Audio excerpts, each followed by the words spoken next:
Blog Talk Radio. Good evening, ladies and gentlemen, boys and girls. It's me, the humblest of all your servants, Lions, back with another episode of Terror with a Twist of Lions. And we will be talking zombies tonight. Big-time zombies, all-time zombies, eat brain zombies, eat flesh zombies, don't eat anything zombies, you name it. But before we do that, let's get this. This is the most awkward part that you always have to get out of the way. I'm almost tempted to do impersonations of Amy and Carl, but I'm not going to. So, Amy, my wonderful co-host, please say hi to everybody. Hey, everybody. Oh, God. Hey, everybody. There's our first zombie. And I'm sorry, Amy, that was a cheap shot. I apologize. You can kill me next time, all right? Carl, say greetings and salutations, please, my friend. Carl, say greetings and salutations, my friend. Well, that's it. We've derailed the show now. It's good. Yeah, all right, you said it. Yeah, okay. So now Amy's going to kill me for calling her a zombie, and Carl's just going to be a smart ass for the next hour. So yeah, but no, seriously, let's get straight down to business because zombies, you know, this is an extensive conversation because, you know, outside of vampires, you know, zombies, as we all know as horror fans, one of the biggest subgenres, you know, out there. I mean, and especially just when you think they're gone away and you think there's no more, then all of a sudden, you know, The Walking Dead came on to AMC and suddenly, boom, it was all reignited and they're all over the map. Amy, what was the first zombie movie that, I mean, obviously you're a walking encyclopedia of horror. I know that you've probably seen some zombie movies seen more zombie movies than I've had hot dinners. But what was the first one that you ever saw? That was probably Night of the Living Dead. That's a pretty standard first zombie movie. Yeah. Did you catch it on like late night TV or something? Oh, it is a good one. 100%. I'm sorry? Did you catch it on late night TV or was it like? It wasn't late night TV, but yeah, I caught it on like a Saturday afternoon one time, and I was pretty young, probably, you know, maybe around 10. Okay. But yeah, and it blew me away, not for the reasons it does now, but it did, you know, it freaked me out a bit. I didn't get all the social commentary at that time, but watching it now, I enjoy it for other reasons, or I'm disturbed by it for other reasons. It depends. Right. So why did it blow you away originally? Just because, first of all, it was a black and white movie, and when you're a kid, you're like, what is this? This is going to be crappy because you don't know any better. So, you know, it seemed that older movies when I was a kid weren't exactly what I was interested in. So to like a black and white movie and to find it scary was kind of a big deal. Yeah, and I mean, it is really scary. I mean, it's, you know, linking it to another movie that isn't a zombie movie, but I honestly feel has a certain zombie movie vibe to it.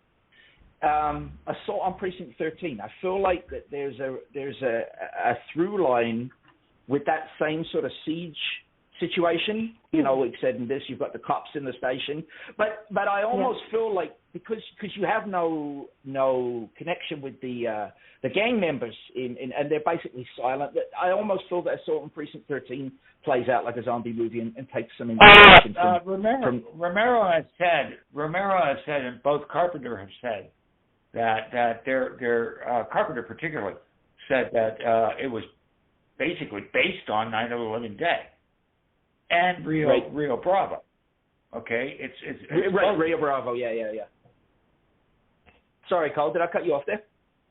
No, that's it. Oh, okay. Well, listen, no, and that's great, and you can see it, and we're going to come back to this later on because we're going to get to this point where there's people that, you know, what's a zombie movie? This is a zombie movie. That isn't a zombie movie. But yeah, all right. So we're on the same page there. What about you? What was the first zombie movie you saw, Carl? That's actually a really difficult question because at 5 and 6 years old, I was watching Chiller Theater. So I'm sure I saw White Zombie. I'm sure I saw I Walk with a Zombie. But the one that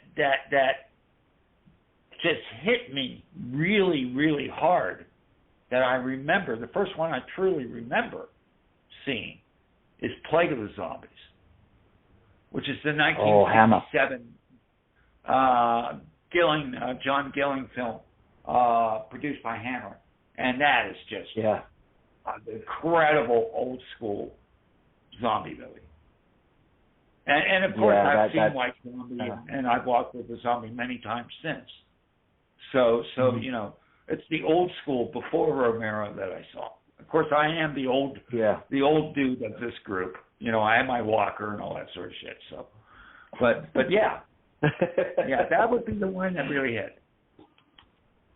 So we'll get Carl and we'll make I Walk It with a Zombie. There you go. That's there you go. No problem at all. I do have a story when we get to Romero. So I have a story. So that'll wait until we get to Romero. Oh, and all roads. I mean, when you're talking zombies, right? All roads lead to George Romero. There's no two ways about it. Yes. So yeah, we'll definitely get there. So the first zombie movie that I saw, and you mentioned it, was Val Lewton. Val Lewton produced I Walk with a Zombie, directed by Jacques. I'm never quite sure if I'm pronouncing his name correctly. Jacques Tourneur. Okay. And he was he is a big director in our house because I know my mom and dad and I were all big fans of Night of the Demon. We loved that. So, but I Walk with a Zombie, I was really disappointed when I saw it because I was too young for it when I saw it. There's you know, it's kind of like what Amy said about Night of the Living Dead. There's so much more to it that you don't observe when you're a kid, because all you care about when you're a kid is show me the monster, show me the creature. Yes. I want the scares, right? That's it, right? But when I look back on it now, it's got some truly chilling scenes in it. I mean, it's basically, you know, all the, you know, the some of the voodoo and the raising people from the dead to be servants, and the terrifying walks through cane fields at night with this hulking, lanky, kind of bug-eyed guy that's, you know, he's not the zombie of the picture. He's not the actual, but because the actual zombie of the picture is a nurse who's undergoing some sort of strange illness. It seems like it may or may not be linked to occult rituals in the area. But this guy basically gets lumped with it. That's, I think, what all kids that ever saw it. Oh, he must be the zombie because he's creepy looking. But going forward from that, Plague of the Zombies, what you said, Hammer. Damn, I think they're terrifying, those creatures in that movie. I remember seeing the stills in horror books in the UK, and one in particular, and Amy, you might remember this. Carl, I'm going to guarantee you remember this. It was one of the big publicity shots where the one zombie is holding the woman, and he's just kind of like got his mouth open. He's got these big white bug eyes, and that's the shit at me. Yeah, you remember that?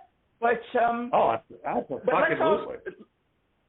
Right, because it's Hammer just always knocked the ball right out of the park. They always did. Everything they put their hand to, they really did. But let's look at those three movies for a second. So, I Walk with a Zombie, Plague of the Zombies, and White Night Zombie. of the Living Dead. White Zombie, but Amy also said Night of the Living Dead. But we can throw White Zombie in there.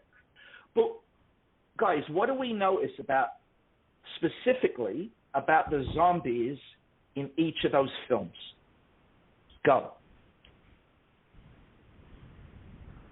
Ding, ding, ding, ding, ding. I feel like this is a trick question. All right, okay, I'll let you off the hook. None of them. No. Let me try.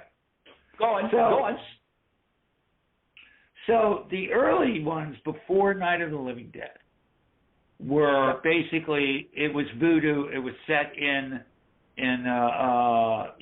Jamaica, Haiti, whatever the case would be, the islands, Caribbean islands. Mm-hmm. And so the zombies were basically indentured servants to whoever was controlling them, right? And so when you get to Romero and the social commentary, well, the social commentary was already there, you know, with the early zombies. And so you have all of that. And by the way, I Walk with a Zombie. First, we got to acknowledge Kid Galahad, who is the singer in that movie. Right. Okay. Yep. And secondly, basically, I Walk with a Zombie is Jane Eyre with zombies. That's exactly what it is. It's a remake of Jane Eyre. I honestly can't say I've read Jane Eyre. I always meant to, but something always got in the way. But it is. It's definitely Jane Eyre with zombies. So you know the whole thing that you know, Abraham Lincoln, Vampire Hunter, and Pride and Prejudice and zombies. It's been done before. Yep. It's been done, right? Just saying. Yeah. And that's exactly what I was going for. You're right. None of them function the same way. They're like you said. They're coming out of the gate. They were nothing more than shambling slaves. Some of them weren't even technically dead. I do have to ask one question before we go any further, though. Amy, do you actually honestly believe that I really was ever going to read Pride and Prejudice or Jane Eyre? No, actually, I didn't. Okay. I know I'm not going to, so. Well, I was, so damn you for your faith in me as I'm sorry. Go on. No, but yeah, you're right, Carl. They all function differently. And when Romero came along, I mean, he really put a rudder in that river that completely subverted it forever. What you said, Night of the Living Dead, Amy? Yeah. We could go a million miles just talking on Romero alone. But before we do, Romero's not the only person. Yeah, he started that trend, but the Italians kind of took it and ran with it too, right? With Lucio Fulci with right. Oh yeah. Now, what's your favorite zombie movie that's not a Romero? That's not a Romero type flick. Oh, if you're talking Italian, then it would be Zombie 2, Zombie Flesh Eaters, whichever title you want to go with on that one. Yeah. That's my favorite of the Italian zombie movies. So anything Fulci, I mean, I love The Beyond. I love Gates of Hell. So it's a tough call. But I'm going to go with Zombie. They're Zombie Flesh Eaters. As far as, like I said, as far as the Italian zombie movies go. Yeah. What about you, Carl? They just kicked it up a notch with just a little more visceral and gory. And I mean, not that Romero wasn't gory, but I don't know, the gore was just more in your face, it feels, with some of the Italian. Oh, I agree. And that actually is one of the reasons I don't like the Italians. They also misplaced the satirical social commentary too. So I'm not a huge. They're just exploiting popular trends as opposed to trying to make any political statement, as far as I could tell. Right. But for me, my favorite, and this is going to come out of left field, my favorite non-Romero zombie film is Fido. You know that's Billy Connolly, right? Yeah. Yeah. I never saw it. Talk about it. Okay, so Fido is set in this 1950s alternate universe where everything is 50s, and the zombie apocalypse happened, but they have controlled them, and they now use them as servants and pets.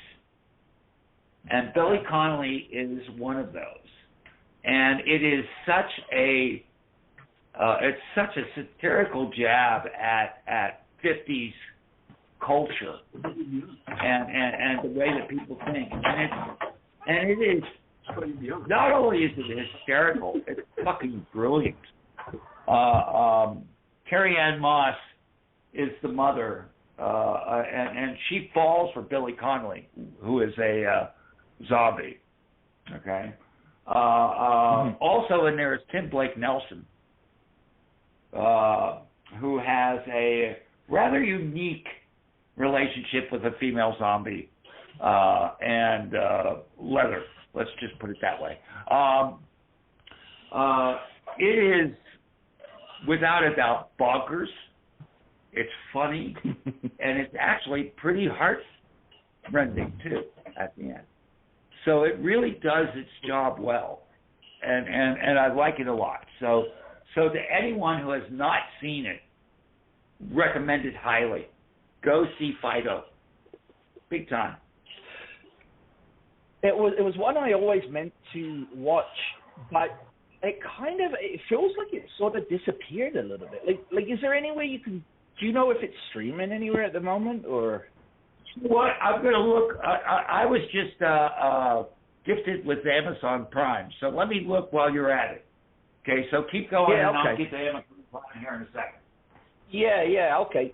So, all right, so I'm going to say my favorite non-Romero zombie movie from the, or I'd say my favorite from the Italian kind of, what do you call, what's the word I'm looking for? Stable. The Italian stable of zombie flicks. Because you know what, like you, Amy, I love zombie Lucio Fulci. And I'll tell you something really funny.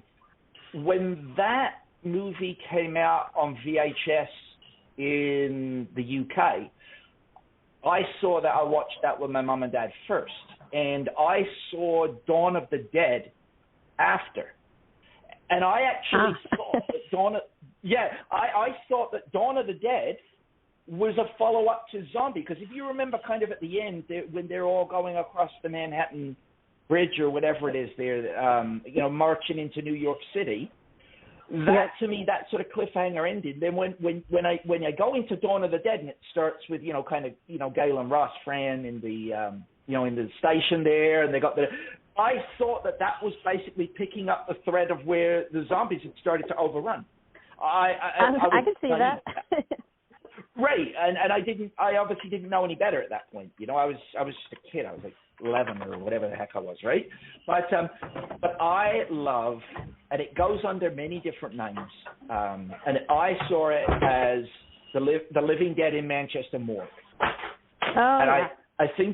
I think it also goes under Let Sleeping Corpses Lie or something like that. Oh yeah, I think there's another. Yep. Yeah, a great movie. Ecological zombie. Yeah,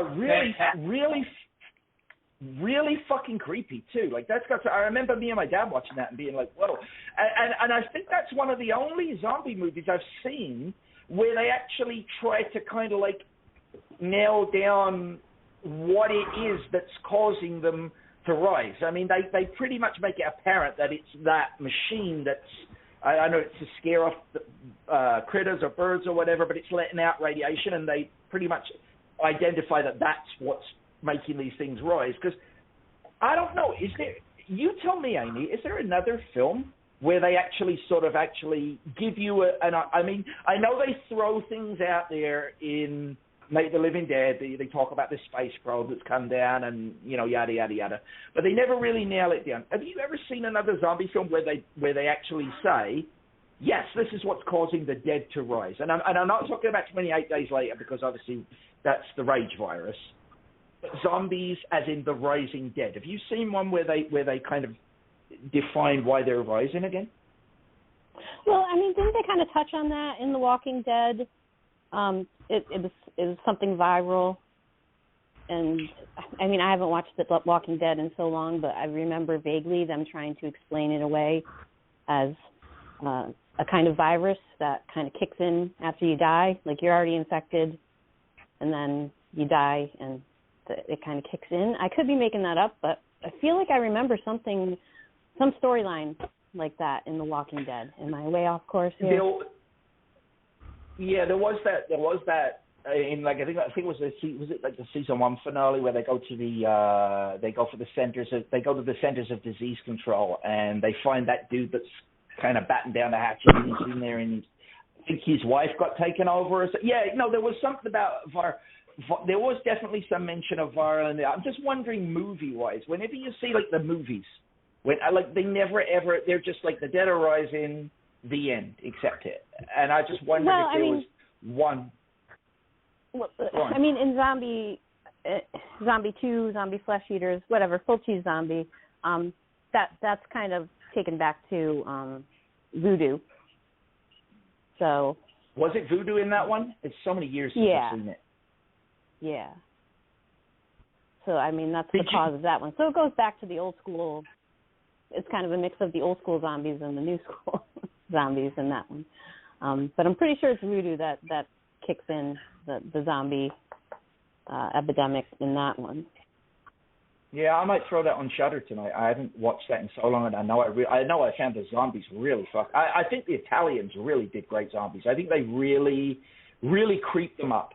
I mean, as much as we love Dawn of the Dead, and we'll get to talking about Dawn of the Dead in a minute, there's still no escaping that it's kind of just people with paint on their faces, right? You know, I kind of feel bad saying that, but it's a fact, right? So. Yeah, that's kind of part of the charm. Yeah, well, it is. Yeah, dude, listen, I'm not knocking Dawn of the Dead in any way, shape, or form. I honestly think that film is the closest thing the horror genre has to an epic. I really do, and the through line of the story is fantastic. But I guess we should bring Carl back onto this because he's the Pittsburgh guy. Are you with us, Carl? Or are you still looking? Yeah. By the way, Fido is available for free if you have Amazon Prime. I have Amazon Prime. Okay, cool. All right, I can watch it. So you can watch Fido. Okay, so Pittsburgh, 1968. Yeah. Actually, 1967. I was 9 years old. I was just out of my braces. And we lived in Beaver Falls. And there was an ad in the paper for actors who wanted to be zombies because they were filming in Evans City, which was 11 miles away from Beaver Falls. And I saw the ad in the paper, and I went to my mother, and I literally begged her. I literally got down on my knees and said, please take me there. I walk like a zombie. I'll be cast, please. And she didn't. So my movie career was nipped in the bud. But that was for the filming of Night of the Living Dead. Wow. Okay? That's a freaking cool memory. Yeah, it is. And I have other connections to Romero, too, which we'll get to when we get to Day. But the one thing about Romero and about this whole thing is the real sense of social commentary. Because each of the movies in the particular decades that they were done were speaking about something that was happening. Now, Romero always said by casting Ben that you know he was just the best actor, but he was black. So of course that whole sense of the racism and you know the civil rights movement and all that came into fore with that casting. Yeah. And so from you know Dwayne Jones. So the 70s consumerism, 80s military complex. You know, then you go to Land of the Dead and onwards, and he talks about other things. But that original trilogy is probably the greatest horror trilogy of all fucking time. And if you say it's not, I'll kick you in the ass. Because it is. No, you know what? I couldn't even crack a funny, and because I just wouldn't. No, you're right. It's fucking incredible. It really is, and they just get better with every watch. right? And go ahead. Sorry. Well, no, all go I was ahead. going to say was, yes, for sure. All I was going to say was that the focus on the characters is so seamless that I get fed up watching horror movies where there's just I guess listen, like look, I'll enjoy a good Friday the 13th once in a while, just for shits and giggles. But I like to be able to relate to the characters, and I honestly don't think you can feel fear in a movie unless you can feel fear for the people that are undergoing the situation. And I love the way that he, especially in Dawn of the Dead, which, we're talking about a movie that in some cuts runs basically 3 hours, right? He doesn't just throw this shit against the wall and watch it stick. He literally walks them through, okay, so you're in here, right? Okay, great. You've took over the mall. Now what are you going to do to keep them out? Okay, great. We're going to have to do something to block the, they don't, in the remake, listen, I enjoy the remake, but I don't like the point where the zombie bumps up against the wall, up against the window, and the dude just goes, shatterproof, asshole. No, shatterproof ain't going to cut it. If you've got thousands of these fucking things in the parking lot, shatterproof my ass. They're going to bust their way through there in no time. So Romero's too smart to do that. Okay, let's get the trucks. Let's barricade it in. Oh, my God, we're going to get disease. It's going to stink in here. We got to clean this place up. And every step of the way, he's throwing real problems at these people. And the zombies are at points in the movie forgotten almost. Like it feels like they've got it. And then he throws another, there's more humans that want to get in there. I think it's fucking genius. I really do. Like every time I watch it, just genius. But as much as you're saying that, there's his attacks on consumerism and the malls and all that is even more trenchant. There's a great line in that movie. Why do they come here with all the zombies there? Well, it must have been an important place in their lives. Yeah. Just absolutely trenchant social comment. And that was his. That was, not only did he bring it and make it sharper than the older zombie movies, but he really made it current. Yeah. And it's brilliant. Yeah. Fucking brilliant. Yeah. What's your thoughts on Dawn, Amy? It's not my favorite of the trilogy, but I do enjoy it. I know a lot of people consider it his masterpiece, and I can't really argue with that. But I'm just a bigger fan of Night because the impact is always the same when I watch it. And Dawn is just doesn't hit me quite the same way. So I get the commentary and everything, and it's a good movie. I absolutely love it and enjoy it, but it's not my favorite of the three. And that's fair enough. I mean, like there really is no. They're all three of the original trilogy are great films. Land. I don't know where we all stand on that. Like I think that one might be a bit polarizing. But go on. Sorry, Cole. If I can interrupt for a moment, please do. I got to talk about Day. Okay, number one, Day is the best of the three in terms of boy did he pull that out of his ass, because the script of that was going to be a 3.5 hour movie. Yeah. And suddenly the funding and everything went down because, and so he had to rewrite it, had to rethink it. Mm-hmm. And so Land of the Dead is really sort of like the second part of Day to a certain degree. Mm-hmm. The second thing is I have a real personal connection to Day, and it is my favorite of the three. And that is because I became friends. I was in New York at the time. I was working at Latino Playwrights. And I became very close friends with Ralph Marrero. Ralph Marrero played Rickles in Day of the Dead. And in fact, about 4 years ago, we did a podcast with Gary Clark, who just passed away. He played Steele. John Amplis and Joe Pilato, in memory of Ralph. And Ralph would tell me stories about how Tom Savini, he had this real forehead. So the whole thing about the forehead pull was because of Ralph's physiology, and how they designed that, and so on and so forth. So I watch Day of the Dead every year on November 1st, which is the Day of the Dead. Day of the Dead. Right. Halloween. And I always do that in honor of Ralph, who was a very good friend. We used to play poker every week. Just a great guy. I love that man. Fucking love that man. Yeah. And I was one of the last people to see him before he died, too.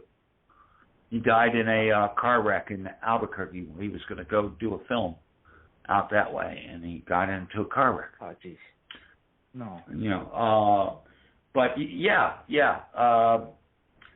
And I'll tell you what, just briefly, I was seeing a woman with 2 kids. These 2 kids loved horror movies, and we went to see Land of the Dead. And all I can tell you is, after the movie, it was during the summer, we sat out in this little park area outside the theater, and I'm asking them about the political implications. What is he saying here? So on and so forth. And people are walking by, like, listening and, like, saying, what the hell is he talking about? But yet, Land of the Dead is all about Karl Rove, all those people that were dealing with George Bush at the time, and the whole thing about the haves and the have-nots. And I like Land of the Dead. I don't think it's as strong as the other 3 films, and it's certainly stronger than Survival, unfortunately, which is the worst of them. And I kind of like Diary too, but they're not in the same league, any of those 3 films, as the original.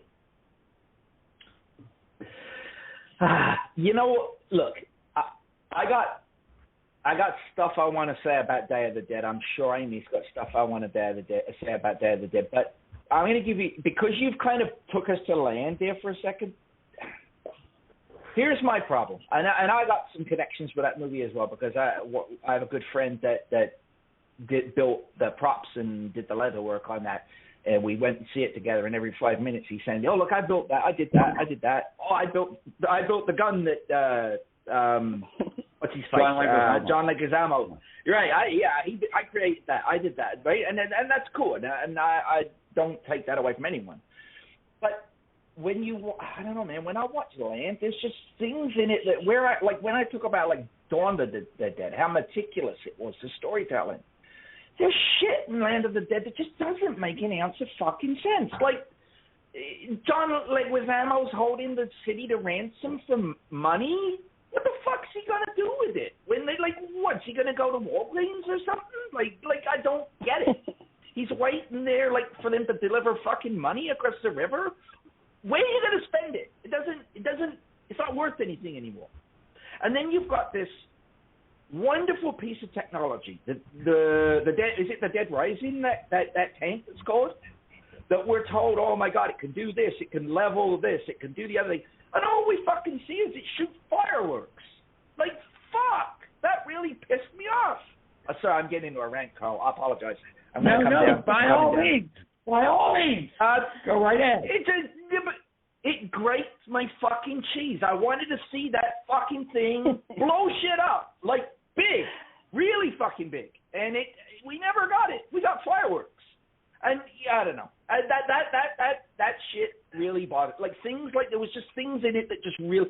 I liked the overarching idea of the walled-in city and everything. I just wanted to. I don't know, man. I wanted a little bit more coherence, because the story just doesn't stand up to me when I watch it, and that's my defense, and I'm sticking to it. And I'm going to take a decaf. I'm going to drink some decaf now. Amy, please talk. Valid. It's valid. Say words, Amy. I need you to, please. Say something nice. I have to admit, I have not seen any of those.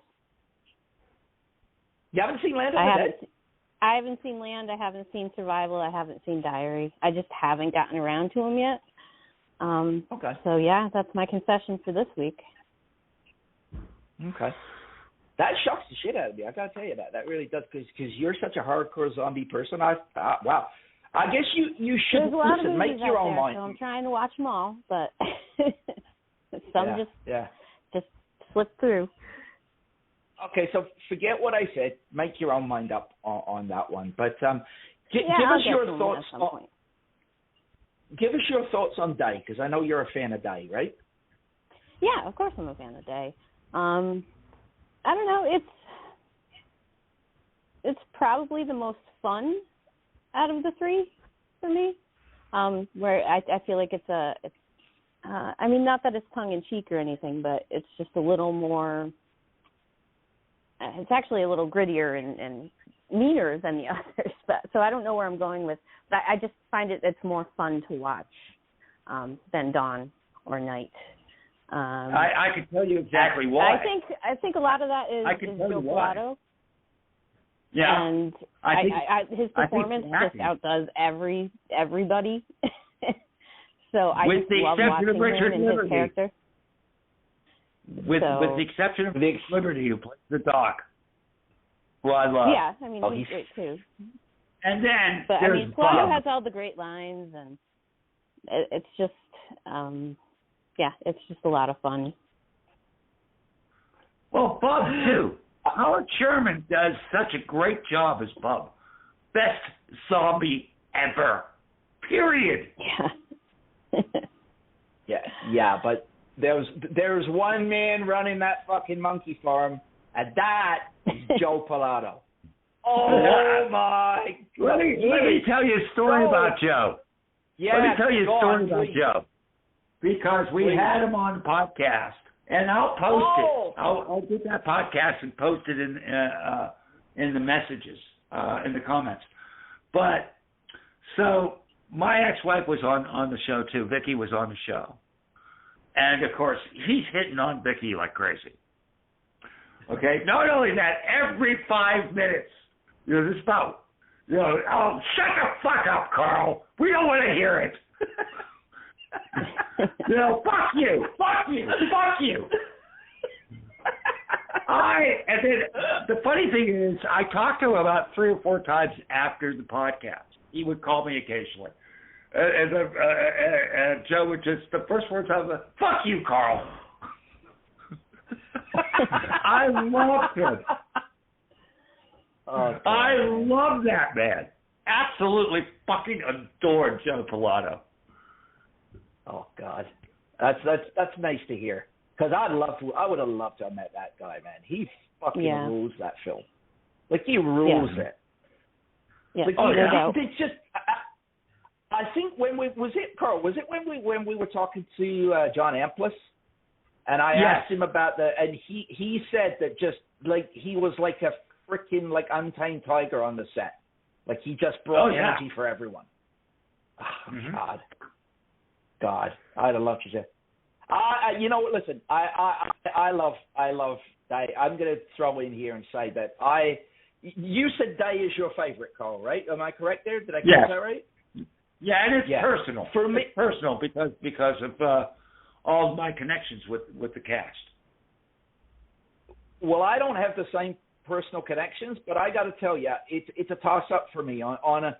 I don't know, man. From one day to the next, I kind of drift, and I'm not disparaging Night of the Living Dead in any way, shape, or form. That is a fantastic film, but I don't know. Dawn and Day for me, I think they tip one way and the other. Some days I like Day better. Some days I like Dawn better. But there's no denying that. Yeah, like you're right. He really pulled that together from basically having the rug pulled out from underneath him, right? Yeah. So that's incredible. That's incredible. And it's the best movie ever made, pulled out somebody's ass. Seriously, it is the best movie ever made, pulled out someone's ass. That's a ringing endorsement, brother. It is because Because, Studley had no budget. He had almost like a 200-page script. Yeah. And they were supposed to shoot in 2 weeks. Right. So he just went and he cut it down. Savini already had all the special effects ready, and by the way, the best special effects in any of them of the movies. Yeah, that is Savini's masterpiece. Okay, 100%. And so they worked really hard to cut that down and do it as economically and to do it the right way, as opposed to doing it as an R-rated film. Because he didn't want to do it as an R-rated. He wanted unrated. And unfortunately, it did not go over well. It did not go over well. And I think part of it is the publicity. If you've ever seen the ad for Day, it's horrible. There's an ad where you have a comic zombie in a movie theater eating popcorn watching Day of the Dead. Oh, God, no, Stupid. I never saw that. That sounds terrible. Oh, it's awful. It's awful. And that. So, unfortunately, it didn't. I went to the premiere, New York City premiere of that with Ralph, and we watched it together. And I was fucking blown away. Yeah. I love that movie. Fucking love that movie. Yeah, it's So that's all my Romero stuff. So we can move on. But one last thing before we do move on. Again, he's right on point with the characters again as well. I love Terry Alexander's character, and oh God, his name escapes me. The Irish guy. The two Garrett. Yeah, the helicopter pilot. Garrett, I can't think of his name right now, but it's Garrett something. Yeah, I love them in that. And fucking when Terry Alexander, when he does that speech about this is a mile-long tombstone, and he does the speech about what we're burying down here. Goosebumps every time. Goosebumps. And that was written specifically for that scene after the cuts in the script. That was not in the original script. That speech. Wow, that's genius. Genius. Terry. I've been trying to get Terry on for quite a while, and also Lori Cardell. And if you don't know this, Lori Cardell was the daughter of Chili Billy, who was the Chili Billy Cardelli, who was the host of Chiller's Theater in Pittsburgh. And so there's so much Pittsburgh connection. Yeah. And that. So there's just so much there. And I'm glad you mentioned that speech by Terry, because that is a fucking amazing speech. Oh my God. It is. Do you know what? Actually, it's funny because my Amy knows Jared Amy, right? Because he came to Syracuse, but he came in the room one night when I was watching that, and he's a big student of film, and that was just coming to that. He said, "Oh, you're watching Day of the Dead? Oh, okay. Well, I'm not going to watch this because I'll watch it in its entirety." And it was just coming to that part. I said, "No, wait. You want to see something? You want to see some really good." Like a really great scene that is basically just dialogue. Watch this, and I let him watch that scene with Terry where he delivers the speech to Laurie and his buddy there. And Jared looked at me, he's like, "Wow, that was fucking yeah." He's like, "That was really good. That was really well written, well delivered, like just boom." But no, we're all fans. So okay, so Amy, let's get on to, because it's that time I think that we talk about this. I get fed up, and I'm going to try not to get ranty. I'm going to try to just be calm limes. But I get fed up when I read these when you go on the zombie pages and somebody brings up 28 days later and it immediately turns into an argument of whether it's somebody pops in and says, "Well, it's not technically a zombie movie," and then somebody else says, "Well, it is. Well, it isn't. Well, it is," and all of a sudden, all conversation about this great film goes out the fucking window. what's your thoughts on 28 Days Later? What do you think of it as a film? Do you like it? And do you consider it a zombie movie? Go.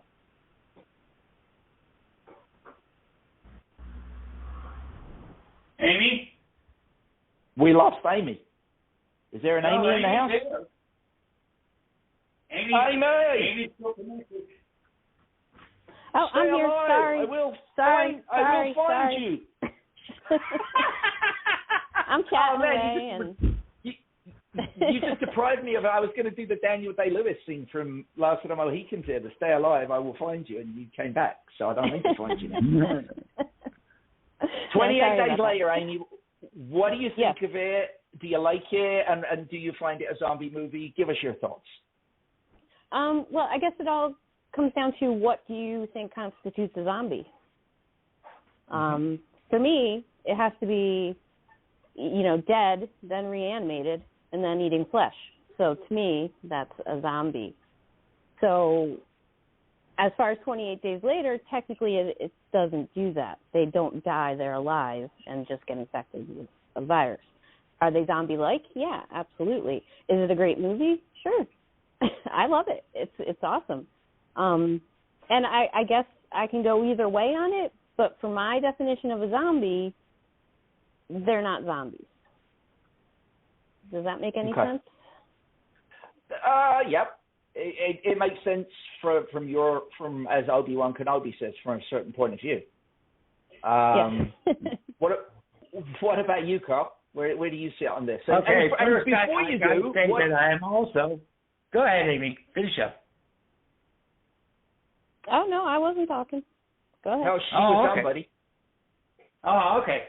So I must say that I am not the only one speaking here, because I spoke to Doc earlier, Eric, our producer, my partner at DLN. Zombies walk. They don't fucking run. Period. There's a reason for that. Okay? Because when originally designed by Romero, the whole thing was, no matter what you do, death is going to sneak up on you.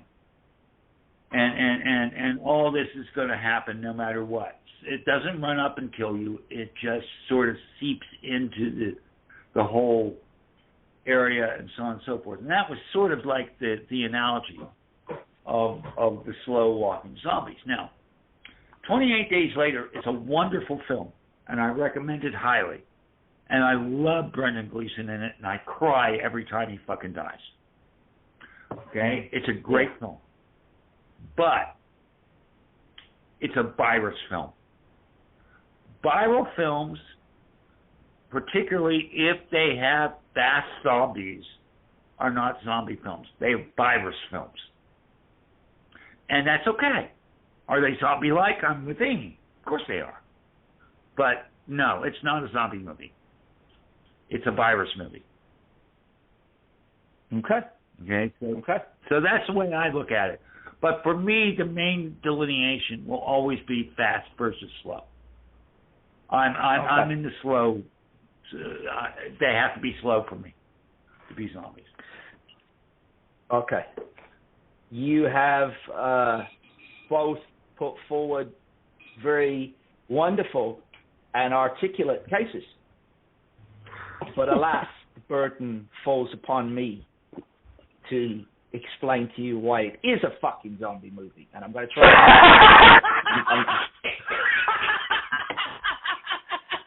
I knew this was coming. Go for it, line. I think it's totally a zombie fucking movie. And this is why I think it's a zombie movie.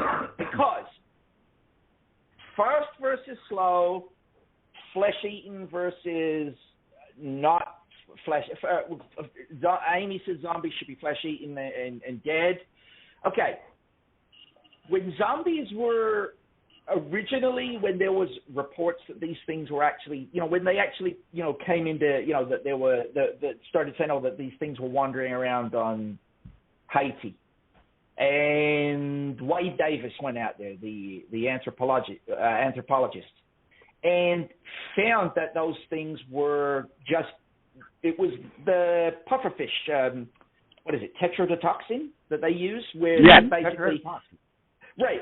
Essentially, they were basically put into a state that seemed like they were dead, and then raised by the lords of the area, the gang lords or whoever, to show power. So essentially, a zombie isn't even a dead thing. It was a living thing.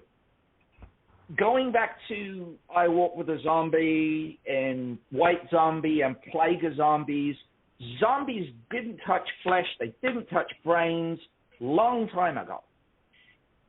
And running versus slow, all right, I'll kind of, listen, if we're going to talk biology or whatever, I'll concede that, you know, something that come out of the grave or is dead is not going to be able to move fast. But these things are not human. They've ceased to be inhuman. Yeah, they're infected, but they're not people running around with a fucking flu or, you know, H1N. They are no longer human function. They don't function like human beings anymore. They are, for all intents, zombified. They don't function on a level where they can, and we refer to people, oh, that person's a zombie, though, because, you know, we say that they're, you know, I don't know, whatever, they're out of their head on drugs or whatever. That term gets thrown around. I think that is a zombie film, and that's where I come from. I'm not saying you're wrong. Not saying you're wrong, Amy. I'm not saying that you guys have to say, you know what, Limes, you're great. You are actually a god among men. But I can't even keep a straight face. Among which men is to be argued, okay? I'm What's just that? saying. What'd you say? I said among which men. I said among which men is to be argued. If you put me in a room full of George Costanzas, I'm a god, all right? So there you go. There you go. So there you go. But you know what? Listen, well, look. Can I jump in Go here on. for a second? Go for it. In my defense of my definition of a zombie, I know you guys were talking about White Zombie and I Walked with a Zombie. I don't consider those the zombies that I know in movies today, obviously. I keep the Haitian voodoo out of it for the most part. So I go with anything after Night of the Living Dead, as far as those are zombies for me. So that's where I come up with, you know, they're dead, they're reanimated, they eat flesh. So I just wanted to throw that out there, that I don't factor in any of those older movies or the voodoo aspect, because to me that's totally different. You're a prejudiced zombie movie. I'm prejudiced against those older movies. I am. I have to admit it. They seem problematic to me as far as the way the stories are told and the I guess the ideas they're getting across. I'm not a big fan of movies like I Walked with a Zombie or The White Zombie. So I kind of just take everything after 1968, those kind of zombies. My personal preference. Many people do that. And it's to be understandable because Romero changed the whole face of fucking horror with Night of the Living Dead. He really did. He really did. So I mean that's understandable. Now, before we end up, there's two things I need to ask, okay? And one series we have not talked about, and that's Return of the Living Dead. Oh, fuck yeah, that's a good one. Yeah, we all agreed on that one. Fido, but hold on, guys. We haven't done the zombie comedy. Right, but because that's John Russo. That's John Russo who co-wrote Night of the Living Dead.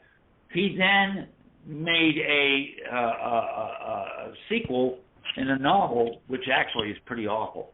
But then he got involved with O'Bannon, and they did the Return series. So we should talk a little bit about that and see what you guys think of the Return and Brains. So go ahead. You want to start? Yeah, you want to start, Amy? Sure. I love the Return movies. I think all three of them are fun. I haven't watched any of the ones. I don't know if they made ones for Sci-Fi or something like that after Part 3.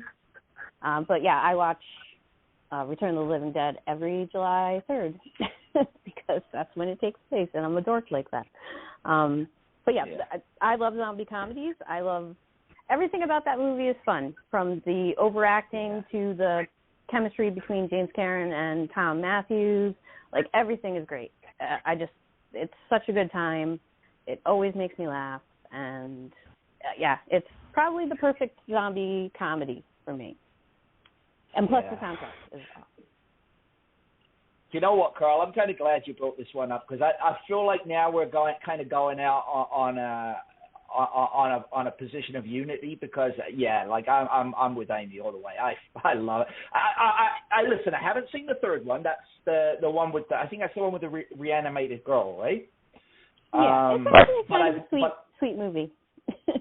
Okay, but the first one, it's vaguely romantic. Oh, there seems to be a few romantic zombie movies, eh?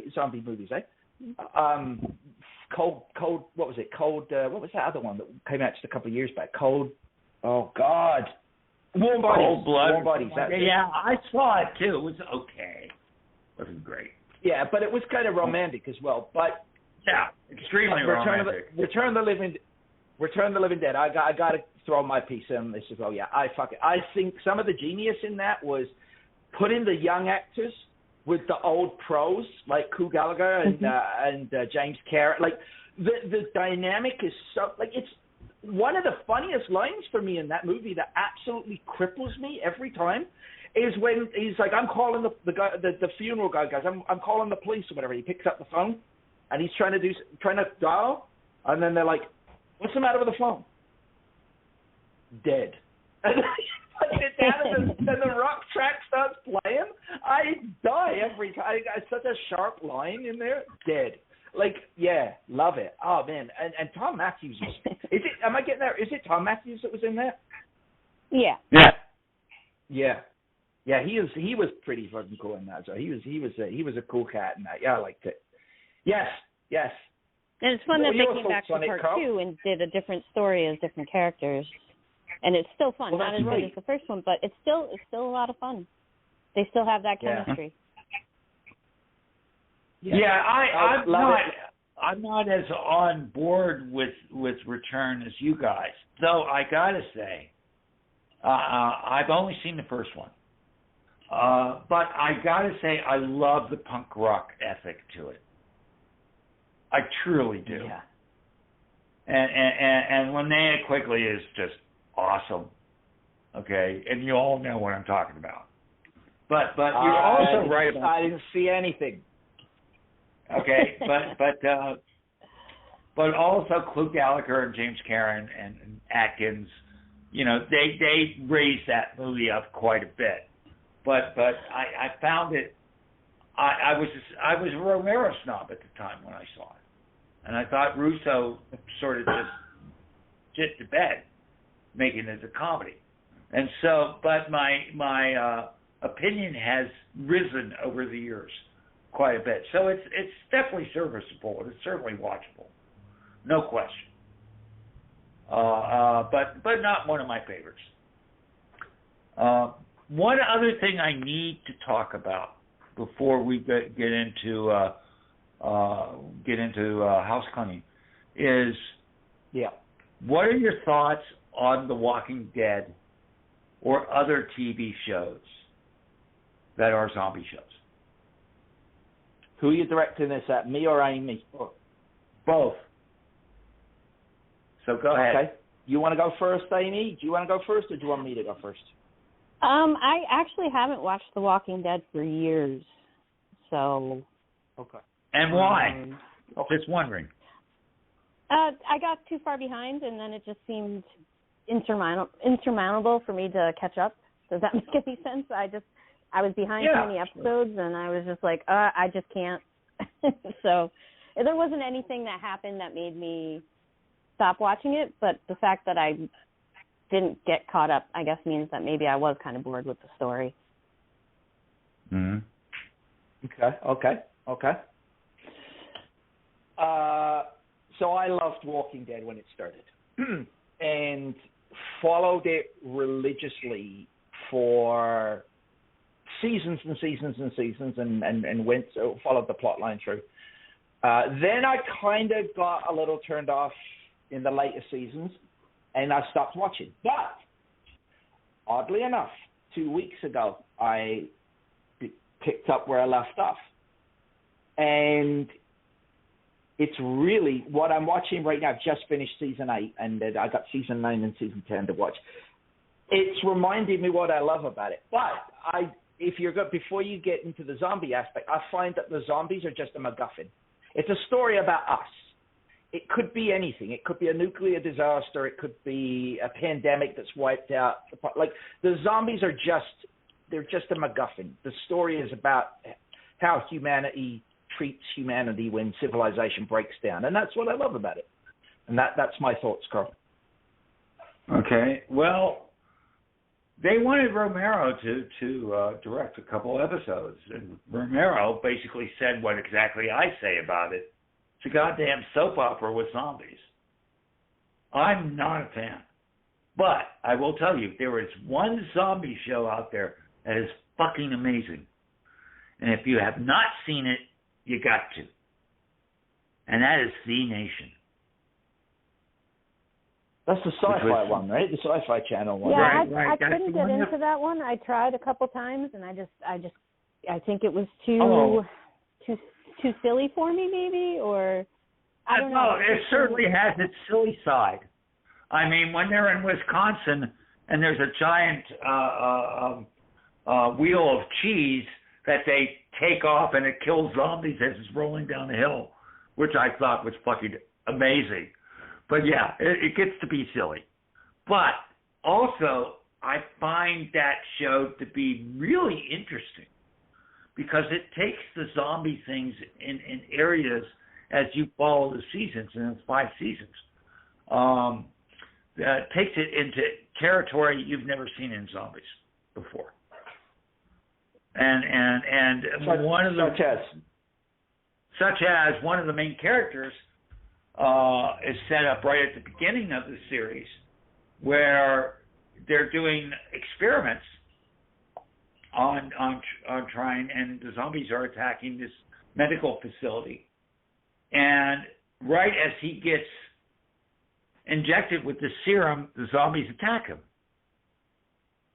and they bite him, but he lives. So it turns out he's sort of half zombie and half not. And then, as the seasons progress, he progresses and can control the zombies with his mind at one point. And so he can calm them down and things like that. And you start to see, what's going on here. And the characters, I really like the characters in that show. I love the sniper, the young sniper, the old guy who is, they call him Doc, and he's hooked on marijuana and always looking for stash. There's a lot of great things about that show, and I like it because it doesn't take itself so seriously. And in comparison to Walking Dead, which is just, to me, Walking Dead is dead on arrival because it's just so soap opera. That's not what I'm looking for. I'm looking for something entertaining and fun. And I think Z Nation really fits the bill. And if you haven't seen it, you need to see it. And it's on Hulu, by the way. Oh, I might give it a look. We'll see. You've kind of you've intrigued me. I'll definitely say that. You've definitely intrigued me with the whole half zombie, half human thing. That's interesting. Maybe I will. And that builds. That doesn't come right away. You have to follow the seasons and see what happens to Murphy. But yeah, it's a great show. Okay. You know what, guys? This has been an awesome chat. I've enjoyed it. This has really been a fun show. I've liked it a lot. We'll have to do something maybe along these lines with some other kind of creature like vampires or something like that. We'll figure it out. Oh, absolutely. But Carl, You want to do some housekeeping, buddy, and get this road on the show? Absolutely. So there's lots of things brewing, and I'll get to that in a moment for DLN, because we have a lot of new series coming on. But on Friday, Adam is going to do his show on Catholic Radio Mission, and we're going to be talking about TV pilots, first episodes of series, whether they were picked up or not, that we love. And so we're going to do that on Friday. Now, there are some new shows brewing. And one of the reasons there's a new show is that I was gifted with Amazon Prime. And I just started looking at this like going, holy shit. And we're going to start doing a commentary watch series on hidden gems of 70s cinema. Now, the 70s was my period of time that I grew up and really got into films. And at that time, I was working at the drive-in. We had the early version of HBO, all this stuff. So there's so much out there that Amazon has that I can guarantee you, starting not this Saturday, but next Saturday, for every Saturday afternoon, we are going to have a commentary watch on hidden gems of the 70s. Haven't come up with an exact title yet, but Rachel, myself, and Doc Eric Omland will be doing the commentaries on these. Eric also has a new character that he'll be doing. We've done a couple of prep shows on it called Scrotch. And we're going to be doing also on Saturdays, probably every other Saturday, we're going to be doing exploitation. And one of the first ones we're going to be doing is off of Amazon Prime also, and it's called Cry Uncle from the 70s with Alan Garfield. And it's a sex comedy / murder mystery with actual hardcore in it, which is interesting. Now, on Amazon, they have it silhouetted out, but trust me, you know what's going on. But we'll be doing that, and we'll be doing other films also, particularly sexploitation of the 60s and 70s. And as I said, we've got a couple of shows in the can, but we haven't released them yet. So that's going to happen. Also, Micah, if you remember Micah's World, that will be coming back. I spoke to Micah earlier this week, and again, Amazon Prime. Micah and I, now, unfortunately, she hurt her back, so we've got to wait until she feels a little better. But we're going to start with a commentary watch on Coming to America, the second film that's now on Amazon Prime. And we'll be doing a lot more TV stuff, too. I was talking to Adam about doing maybe a show specifically on Netflix, and if not Adam, I got a couple other people involved that may want to do that too. So there's a lot in process right now for Deviant Legion, and we got a lot more going on in Limes. You should also do a nice little promo for Ice Creams and tell them what's going on Ice Creams. Sure. Yeah, why not? So, for anybody that's, listening to these shows, listening to these great podcasts that are done through the Deviant Legion, and you listen to my show, Terror with a Twist of Limes, you might be familiar with a little project of my own, which is Ice Creams. There's not too much I can say at the moment other than to tell you that it is and is becoming even more so a network that supports independent filmmakers, whether they be working in the sci-fi genre or the horror genre. We're there to, kind of support and find new avenues for them to screen their works. Big things are coming. I cannot say at the moment. I will as soon as I can. But please check us out. The Instagram is at Ice Creams.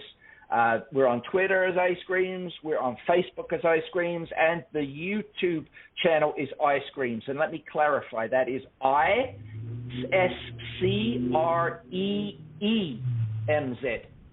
ISCREEMZ. Ice Creams. Check us out, and I'll be telling you more as we go along. Back to you, Carl. For the non-Canadians, Z is Z, okay? Just so you know. That's funny. That's very funny. I prefer Z, but you know, everyone says the letter Z. So. Did you ever listen to Jay-Z, the Beyonce's husband? Oh, absolutely. That's what we call him in England, Jay-Z. Yeah. Sorry. Okay. I think we're done here. You got anything else to say, Carl? No. I think this was a great show and a good conversation. And Amy and Limes, you're a great pair. Seriously. Yeah, No, back at you guys you. as well. Amy, Carl. Lovely. Great evening. Thanks for tuning in, everybody. We'll be back in another 2 weeks for more Terror with a Twist of Lions. Say goodnight, guys. Good night. Good night. Good night.